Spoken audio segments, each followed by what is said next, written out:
रोज कोणता ना कोणता नेता मतदारांना धमकावतोय, त्याचे व्हिडिओही समोर येत असताना निवडणूक आयोग काय करतंय असा सवाल सोशल मीडियातून विचारला जातोय। आणि विशेष म्हणजे आपल्या विधानावर ना कोणत्या नेत्यानं खेद वर्तवलाय आणि नाही कोणाला पश्चाताप होतोय। पाहूया काही व्हिडिओ। मी त्यावेळी बोर्डच गावणार आहोत।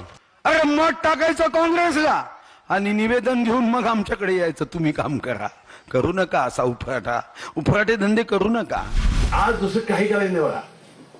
आणि ज्या वार्डामध्ये बचत कमी पडतील त्यांनी ठरवून ठेवावं की आपलं काही खरं नाही। तिथं काट मारली कमी, मी पण काट मारला। तुमच्या हातात मत द्यायचंय, माझ्या हातात निधी द्यायचंय, बघा काय। तुम्ही जर आता पाठिंबा देत असेल प्रामाणिक, आम्ही सगळं विसरतो, पण त्यानंतर पण जी लोक राहणार त्याच्याबद्दल आम्हाला दोघांना विचार करावा लागणार आहे। तुमची ही ही ही ही कामं आहेत, हे आता कशी होतात आम्ही पण बघू।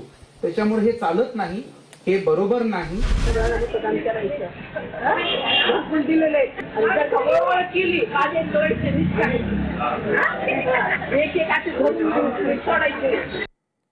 जळगाव मुक्ताईनगरमध्ये 24 वर्षीय तरुणाची चाकू भोसकून हत्या करण्यात आली।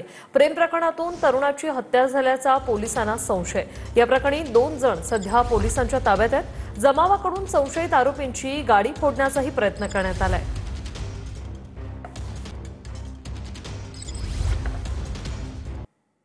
इंदापुरात सत्ता द्या, इंदापूरची दुबई करणार असल्याचं वक्तव्य महादेव जानकरांनी केले। इंदापुरात प्रचार करताना जानकरांनी हे वक्तव्य केलंय की ह्या प्रदीप गारटकरांना तुम्ही नगराध्यक्षाचा उमेदवार करून ह्याचं पेनॉल त्यांच्या नेतृत्वात यांच्या हातात सत्ता देण्याचा प्रयत्न करावा।